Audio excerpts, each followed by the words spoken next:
సంవత్సరాల వయసులో తండ్రి మృత్యువాత మీద పడ్డ కుటుంబ బాధ్యతలు అయినా మొక్కవోని దీక్షతో సివిల్ సర్వీస్కు ఇంటర్వ్యూకు 2 సార్లు క్వాలిఫై, ఆపై ఏపీపీఎస్సీ ద్వారా కమిషనర్గా అపాయింట్మెంట్, పులివెందుల అభివృద్ధిలో కీలక పాత్ర, మహానేత వైఎస్ఆర్చే వెరీ గుడ్ అనిపించుకున్న ఐఎమ్ సో హ్యాపీ అంటున్న young leader. Nandyal municipal commissioner Chandramouleeshwar రెడ్డిపై యువత కోసం నంద్యాల కేబుల్ టీవీ స్ఫూర్తిదాయక ప్రత్యేక కథనం. 8 సంవత్సరాల వయసులో అనారోగ్యంతో తండ్రి మృతి చెందాడు.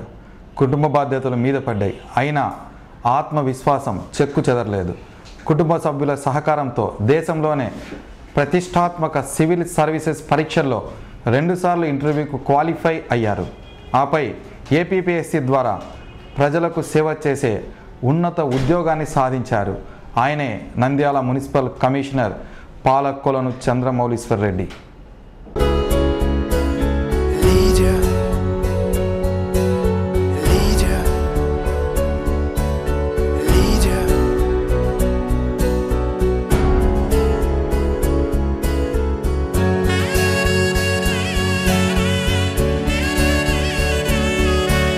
సక్సెస్కు ఎలాంటి షార్ట్ కట్స్ లేవు.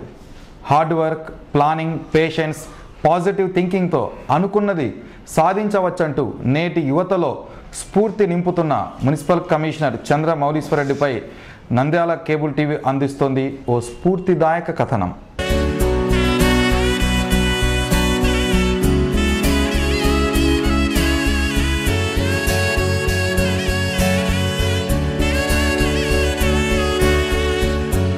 పాలకొలను చంద్రమౌళీశ్వర్ రెడ్డి జూలై 11, 1973 సంవత్సరంలో జన్మించారు. సొంత స్థలం పోరుమామిళ్ళ మండలం రాజాసాహెబ్పేట. తండ్రి చంద్రభానురెడ్డి హోమియోపతి డాక్టర్, తల్లి జయలక్ష్మమ్మ గృహిణి, భార్య పేరు గిరిజ హౌస్ వైఫ్గా బాధ్యతలు నిర్వర్తిస్తున్నారు. 2 కూతుర్లు. మొదటి కూతురు వైష్ణవి 3వ తరగతి, 2వ అమ్మాయి అనన్య యూకేజీని స్థానిక కేశవరెడ్డి పబ్లిక్ స్కూల్లో చదువుతున్నారు. తమ్ముడు కడపనందు రైల్వే ఉద్యోగి కాగా చెల్లెలు పెళ్లి అయి సెటిల్ అయ్యారు.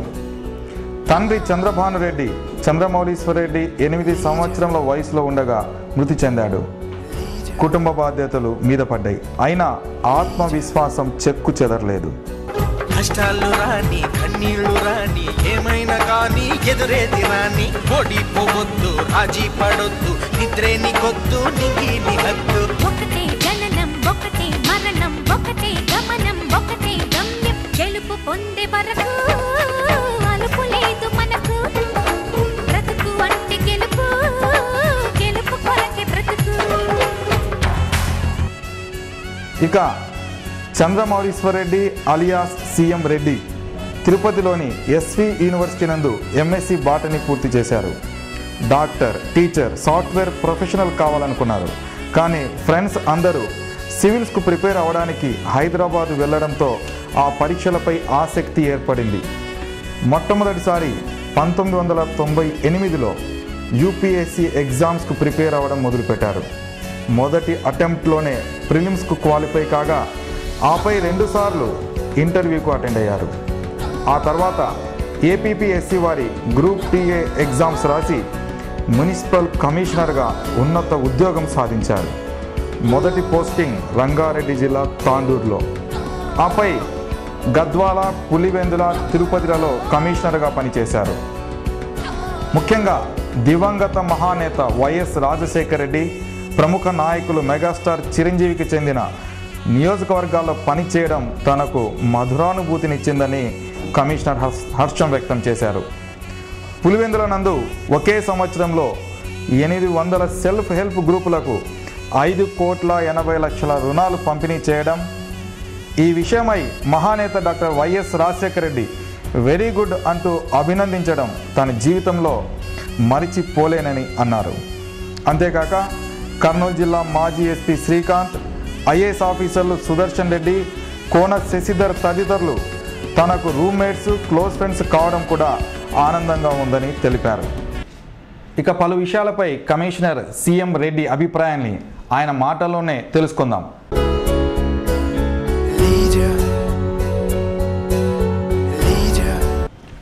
సమస్యల పరిష్కారంలో మీరు అనుసరించే విధానం ఏంటి?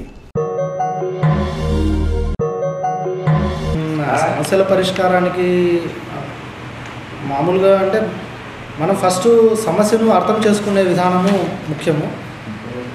చాలామంది మనం ఏమనిపిస్తుంది అంటే సమస్యను ప్రయారిటైజ్ చేయడం కూడా ముఖ్యం. చాలామంది ఏమనుకుంటారంటే మాకున్న సమస్య చాలా పెద్దది అనుకుంటారు, కానీ వాళ్ళ స్థాయికి ఇది తాత్కాలికంగా అంటే ఒక రోజులో అయ్యేది ఉంటుంది, లేదంటే 3-4 రోజుల్లో అయ్యేది ఉంటుంది, లేదంటే దీర్ఘకాలికంగా ఉండేది ఉంటుంది. సో అలా ప్రయారిటైజ్ చేసుకొని దాని ప్రకారం ప్లాన్ చేసుకుంటాము. ఇమీడియట్గా చేయగలిగినవి ఆ రోజే చేయడము, అంటే ఏ రోజు అంటే పెండింగ్ పెట్టకుండా ఏ సమస్య అయినా మా దృష్టికి వస్తే దాన్ని అవాయిడ్ చేయకుండా, జనరల్గా ఏమవుతుందంటే తర్వాత చూద్దాంలే అనే పాలసీ లేకుండా సాధ్యమైనంత వరకు తక్షణమే మనం స్పందిస్తే మనకు ఎక్కువ సమస్యలను పరిష్కరించిన వాళ్ళు అవుతాం. మీ మేజర్ అచీవ్మెంట్స్ అండ్ కాంప్లిమెంట్స్? అంటే ఒకటి, పులివెందులో ఉన్నప్పుడే మనం అక్కడ మంచి ఎన్విరాన్మెంట్ ఉంది కాబట్టి చేయగలిగాము. సో అన్ని రకాల అంటే పులివెందుల వరకు తీసుకుంటే అది గ్రామ పంచాయతీ నుంచి నెక్స్ట్ మున్సిపాలిటీకి మారినప్పుడు, సో దట్ ట్రాన్సిషన్ స్టేజ్ ఏదైతే ఉందో నేను ఉన్నప్పుడు జరిగింది. అయితే దాన్ని పర్ఫెక్ట్గా చేయగలిగాను అనేటువంటి ఒక సాటిస్ఫాక్షన్ ఉంది నాకు. అంటే సీఎం గారు, అప్పటి సీఎం గారు కూడా హ్యాపీ, అంటే రాజశేఖర రెడ్డి గారు కూడా అంటే ఆయన మా అంటే కాంప్లిమెంట్ ఏమి ఇచ్చారు? కాంప్లిమెంట్ అంటే ఆయన జనరల్గా అంటే జనరల్ కాంప్లిమెంట్ లాగా ఉండదు, ఓకే గుడ్ అంతే, అంతే నువ్వు బాగా చేసావు అది ఇది పొగిడేషన్ ఉండదు. అంటే మనకు అర్థమైపోతుంది ఆయన సాటిస్ఫైడ్ అయినారు. కాంపిటేటివ్ ఎగ్జామ్స్ ప్రిపేర్ అయ్యే వారికి మీరు ఎలాంటి సూచనలు ఇస్తారు?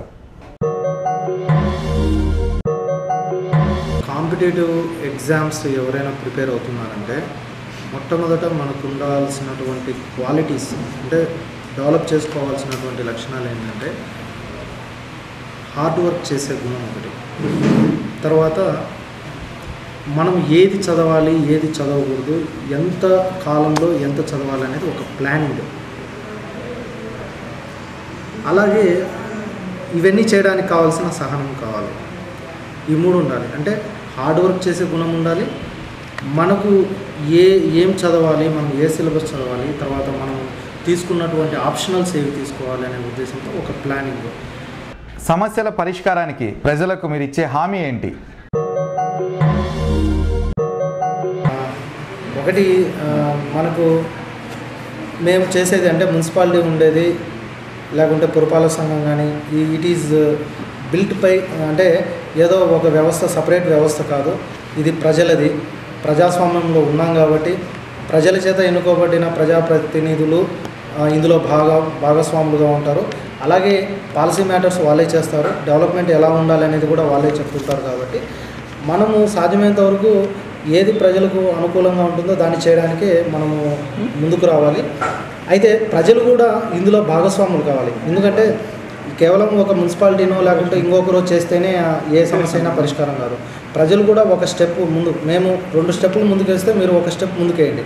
దేంట్లో అయినా లైక్ శానిటేషన్, పారిశుద్ధ్యంలో కానీ మనం కూడా కొద్దిగా బాధ్యతగా ఉండడం, చెత్తను రోడ్డు మీద పడేయకుండా ఉండడం, కాలువలో పడేయకుండా ఉండడం, చెత్తను ఇంట్లోనే ఉంచుకొని చెత్తబుట్టలో ఉంచుకొని అది వచ్చిన తర్వాత ఇస్తూ ఉంటే, సో మన ఎన్విరాన్మెంట్ క్లీన్గా ఉండాలంటే మన ఇల్లు ఎంత శుభ్రంగా పెట్టుకుంటామో మన వీధి కూడా, ముందుండేటువంటి వీధి కూడా అంతే శుభ్రంగా పెట్టుకోవడానికి ట్రై చేస్తే తప్పనిసరిగా బాగుంటుంది.